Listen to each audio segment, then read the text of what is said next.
10,000 வாங்கிக்கீங்க அதுக்காக. ரெண்டு பேரும் 2 டிக்கெட் போட்டு அனுப்புறீங்க இல்லையா? எதுக்கு 400 கேக்குறீங்க? 400 டிக்கெட் சொன்னாங்க வாங்க முடிஞ்சா வாங்குங்க இல்ல வெளிய. எதுக்கு 400? ரெண்டு பேருக்கு எதுக்கு 400? எதுக்கு 400ங்கற ரெண்டு பேருக்கு? போ வீடியோ எடுத்து போய் கலெக்டர் ஆபீஸ்ல ஓடி குடு போ. நான் எடுத்துட்டு தானே இருக்கேன் நான். எத்தனை பத்த ஒண்ணே என்ன நீ என்ன 20 வருஷத்துல இந்த மரே கொல்ல வேலை செஞ்சு எவ்வளவு பத்த நான் பாத்துட்டு வந்துட்டேன். டிக்கெட் போடு.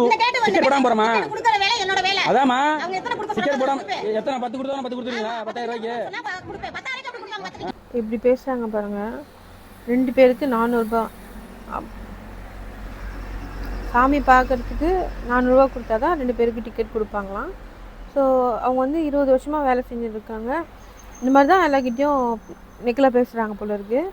பொறுமையாக சொல்லியிருக்கேன், எனக்கு தெரியாது, மேலே இருக்கவங்க அதான் சொன்னாங்க, நாங்கள் அந்த ரேட் தான் கொடுக்க முடியும், நீங்கள் அங்கே போய் கேட்டுக்கோங்க அப்படின்னு சொல்லலாம். இவ்வளோ ரூடாவாக பேசுவாங்க. இதில் வந்து 20 வருஷமாக அவங்க வந்து இதில் இருக்கிறாங்களாம். அப்போ 20 வருஷமாக எல்லோரும் இப்படி தான் ட்ரீட் பண்ணுறாங்க போல இருக்கவங்க. யாரும் வீடியோ எடுத்து போட்டிருக்க மாட்டாங்க. இவரு வீடியோ எடுத்து போட்டிருக்காரு.